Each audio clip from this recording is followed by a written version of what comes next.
आज इस साजिश की शुरुआत एक ऐसे पर्दाफाश के साथ जो यूक्रेन युद्ध के 466 दिन बाद हुआ है। बखमूत की जंग रूस भले ही जीत चुका हो, लेकिन ब्रिटेन के रक्षा मंत्रालय के मुताबिक यहां करीब 9 महीने चले युद्ध में रूस को बहुत बड़ी कीमत चुकानी पड़ी। दावे के मुताबिक बखमूत में हर कदम पर रूस को अपने 2 सैनिकों की जान गंवानी पड़ी है।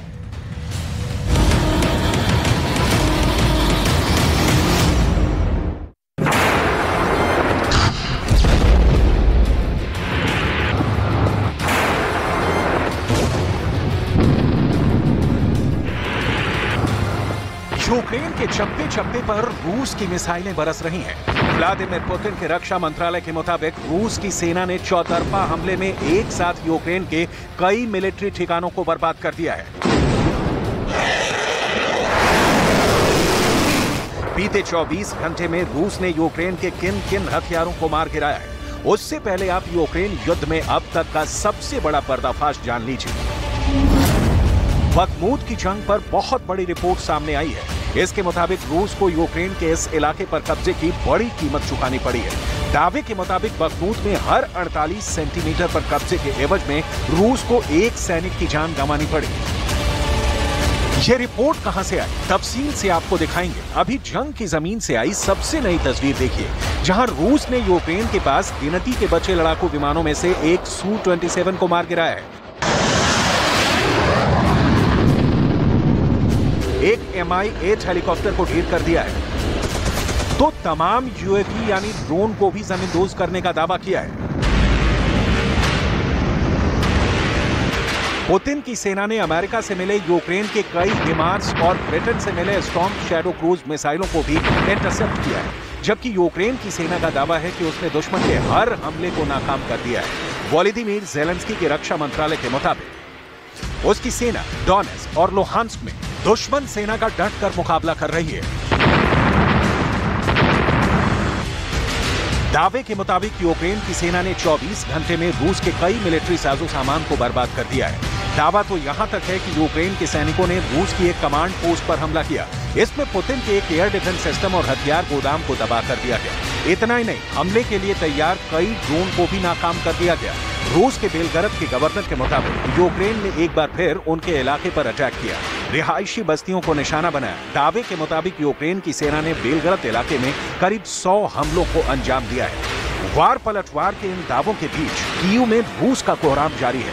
दहशत का आलम यह है कि कीव के लोग एयर रेड सायरन की कानपूरी आवाज से पूरी रात जागकर काट रहे हैं।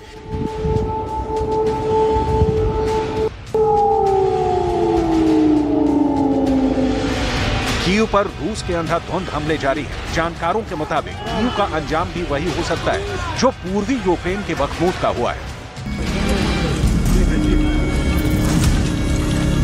ड्रोन कैमरे में कैद बखमूत का ये मंजर युद्ध की त्रासदी का सबसे डरावना सबूत है। ये शहर कभी गुलजार था, लेकिन आज खंडहर बन चुका है। कभी लोगों से भरे रहने वाले घर अब मुर्दा घर बन चुके हैं।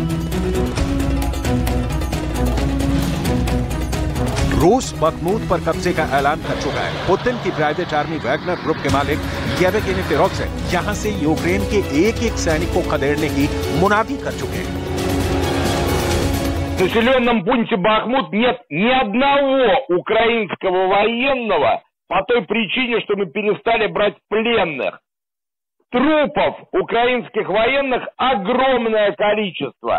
Бахмут взят полностью под всем его юридическим границам до последнего сантиметра.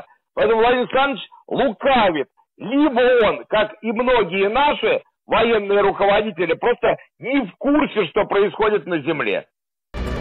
बखमूत को फतह करने में रूस को 9 महीने का लंबा वक्त लगा। इस दौरान दोनों देशों की सेनाओं को बड़ा नुकसान हुआ। अब ब्रिटेन के रक्षा मंत्रालय ने बखमूत में रूस के नुकसान पर रिपोर्ट जारी की है। इसके मुताबिक बखमूत में हर 19 इंच यानी 48 सेंटीमीटर जमीन पर कब्जे के लिए रूस के एक सैनिक को जान देनी पड़ी। यूरोप के देशों के मुताबिक बखमूत में रूस के 20,000 सैनिकों की मौत हुई। इनमें से आधे वैगनर ग्रुप के लड़ाके थे। बखमूत की जंग में रूस के 60,000 सैनिक घायल हुए, जबकि अमेरिका के मुताबिक यह आंकड़ा 1 लाख का हो सकता है। बखमूत का क्षेत्रफल करीब 42 वर्ग किलोमीटर है। यहाँ की आबादी करीब 73,000 हुआ करती थी। लेकिन अब इस बर्बाद इलाके पर रूस का कब्जा कायम हो चुका है, लेकिन यहाँ की इंच इंच जमीन पर कब्जे के लिए रूस को बहुत बड़ी कीमत चुकानी पड़ी है। यूक्रेन के मददगार देशों ने रूस के नुकसान पर रिपोर्ट तो जारी कर दी, लेकिन ज़ेलेंस्की को क्या और कितना नुकसान हुआ, इसे लेकर चुप्पी साधी। युद्ध की नीति कह लीजिए या फिर साइकोलॉजिकल वॉर। Може, в них бар'єри дитячі заклади і діти. Ні, цього бар'єру в них теж нема, вони вбивають спокійно дітей, не задумуючись. Дивіться, наша позиція дуже проста. Ми не воюємо на території інших держав, у нас немає ніяких претензій територіальних і амбіцій щодо інших держав. У нас є міжнародно визнані кордони нашої держави, частина з наших територій тимчасово окупована, наша задача їх повернути, і от на цій території ми застосовуємо безумовно зброю, щоб їх यूक्रेन की सरकार तो बखमूत में अब भी मौजूद होने के दावे कर रही है। यूक्रेन चाहे जो भी दावा करे, बखमूत की जमीनी हकीकत रूस के पक्ष में है। वैगनर ग्रुप यहां से रूस लौट चुका है। बखमूत पर कब्जे के बाद वैगनर चीफ ने इस इलाके को रूस की सेना के हवाले कर दिया था। Мы выводим подразделение из Бахмута. Сейчас 5 утра, 25 мая. До 1 июня основная часть перебазируется в тыловые лагеря. Передаем позиции военным боекомплект, позиции, все, включая сухой паек. बखमूत की लड़ाई में कई उतार चढ़ाव देखने को मिले। रूस पर कई बार यूक्रेन हावी होता देखा। वैगनर ग्रुप का मुखिया क्रेमलिन के खिलाफ बागी होता देखा, लेकिन आखिर में येवगेनी प्रिगोजिन ने पुतिन के सामने सरेंडर किया और यूक्रेन की सेना को यहां से खदेड़ कर ही दम लिया।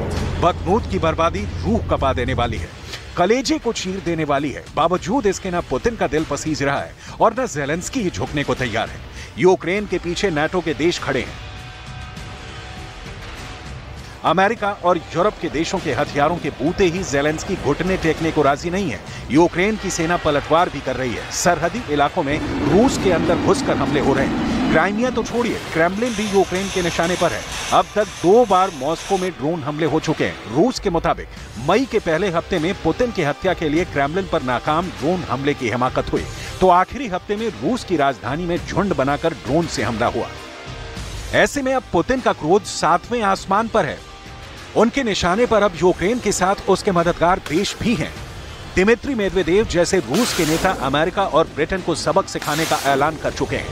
इस बीच ब्रिटिश अखबार डेली मेल ने रूस पर जासूसी का बड़ा आरोप लगाया है। आरोपों के मुताबिक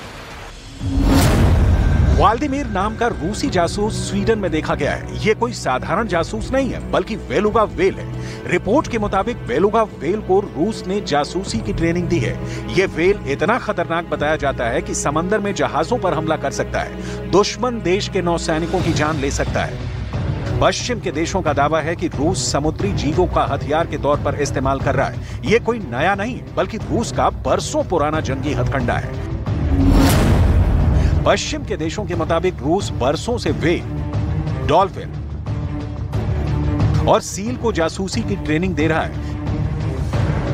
दावे के मुताबिक स्वीडन में नजर आया बेलुगा वेल सबसे पहले 2019 में नॉर्वे में दिखा था। तब इस वेल के ऊपर एक कवच भी था जिस पर इंग्लिश में लिखा था इक्विपमेंट ऑफ सेंट पीटर्सबर्ग, यानी सेंट पीटर्सबर्ग का औजार। हालांकि इस दावे पर रूस तब भी चुप था और अब भी खामोश है। वैसे समुद्री जीवों से जासूसी के आरोप अमेरिका पर भी लगते रहे हैं। 1950 के दशक में ही अमेरिका ने डॉल्फिन पर स्टडी की थी, लेकिन तब कहा गया था कि पेंटागन डॉल्फिन की तरह दिखने वाली पनडुब्बी बनाना चाहता है। लेकिन दावा किया जाता है कि अमेरिका की असली मंशा समुद्री जीवों से जासूसी कराना ही था।